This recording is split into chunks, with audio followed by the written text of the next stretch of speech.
The brain. The brain is the driving force behind who we are and everything we do. It's what separates you from everyone else. This infinitely complex meatball is literally the source of how we experience everything around us. However, sometimes our brain can feel like the most annoying thing in the world, with all the negative thoughts and emotions that can sometimes just pop out of nowhere, like an annoying little brother.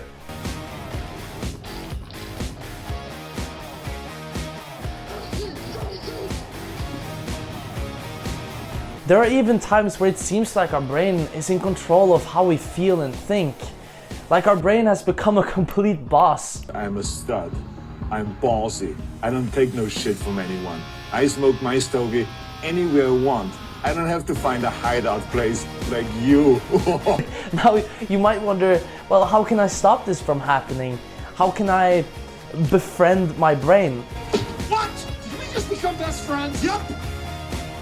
And that's exactly what today's video is going to be about. How we can use our brain to accomplish anything. Now, I realize it's a pretty special topic to be talking about, and there are of course no right or wrong way to use your brain. However, there are different ways we can use our brain to maximize the outcome of whatever we're doing. So that's why I want to give you a 4-step process so you can use your brain to accomplish anything. Before we start, I just quickly want to say that it would mean the world to me if you would consider liking and subscribing and joining this community, because I'm still in the starting phase of this channel and things will be changing a lot. I will be trying a lot of different things out in my videos, and I would love to have you there with me on this journey so we can improve together.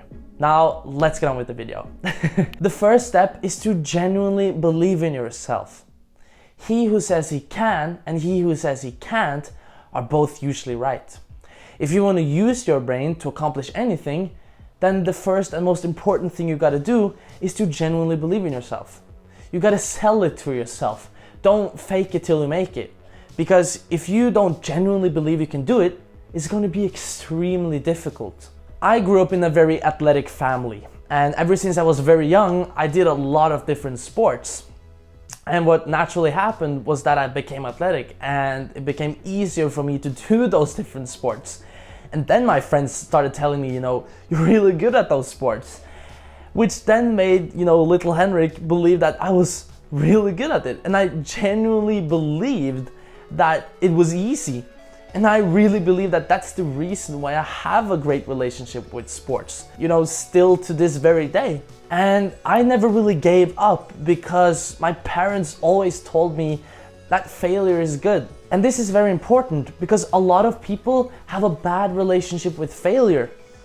When they fail, they usually quit. Now, there's a story about a girl who had a father who always wanted to hear about the girl's failures.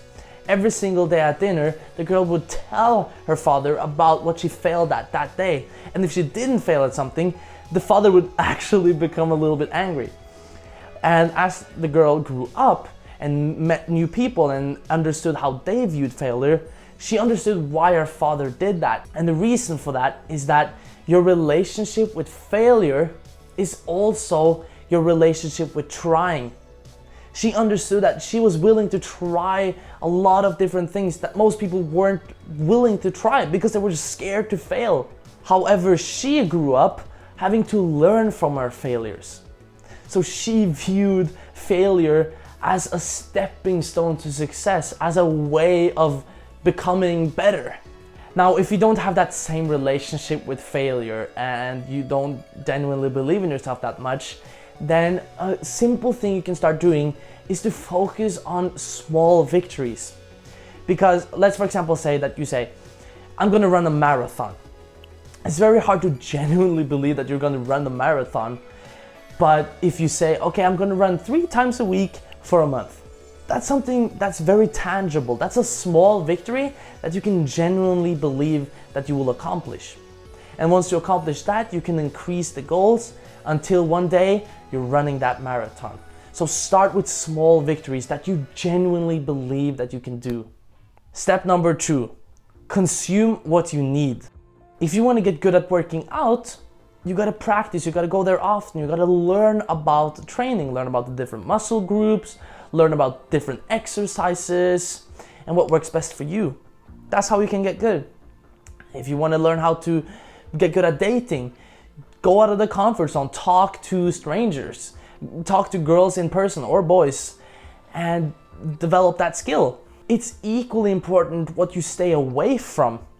You gotta stay away from those things that are in the way of your process, that are in the way of you reaching your goals. For example, social media. A lot of people just mindlessly follow people that don't teach them anything, and they consume, and it spends a lot of time. And what you can do is to make media a powerful place. I talked about this in another video, and basically follow people that are going to push you in the right direction, that are going to teach you the things that you know you need to learn. So every time you go on social media, you're actively learning without even trying. Now I know the process of learning and consuming what you need can seem a little bit boring in the beginning, but just have in the back of your head that what you become good at also becomes fun. That's a driving force that helps me a lot of the times. Step number 3, be consistent. All that work is not going to count if you quit. Just because you aren't seeing results right away doesn't mean that you're not getting closer. You got to realize that there's a lot of people out there that are willing to put in many years in order to achieve their goals. So ask yourself, are you interested in achieving your goals, or are you invested in reaching your goals? What are you willing to do? Because if you're not willing to put in more than a year doing something, then there is no point in you starting. Because when those hard times are coming, and I can guarantee you there's going to be times where you don't want to do the work, you're not going to be willing to continue with that mindset. However, if you know why you want to do that thing, and you have this burning passion, and you know that you're willing to put in so much time and effort in doing that thing because you love it, because you're passionate about it, because you're burning for that thing, then yes, most likely you are going to succeed. Now, if you can follow these 3 steps, then you'll already be well on your way to accomplish anything. However, I believe adding this next step will solidify your chances of success. Now let's get on to the last step, which to me is the most important one, and that is to enjoy the process. And if you think about it, how often do you hear people say, oh, I gotta work hard, I gotta hustle? And it seems like we have this mentality that work is supposed to be hard. But that doesn't make sense, because if you're doing something that you love, you wouldn't view it as hard. And so I really believe that there is no point in doing that thing if it doesn't make you happy. And yes, you might be in an economically unstable position, but most likely you're not. You have the choice. You should choose a job that makes you more happy, even if it comes at the cost of earning less money. Because at the end of the day, you can only live here and now, and you do not know when it's gonna be your last day. With YouTube, for example, I'm having so much fun with all the challenges that I'm facing and all the things that I have to learn. People hating on me, but also people supporting me, and all the different things I have to learn every single day, and just going out of the comfort zone. I would honestly say, if I got the choice to fast forward to success, I wouldn't do it, because I live right here and now. I'm enjoying the moment. I'm living my life.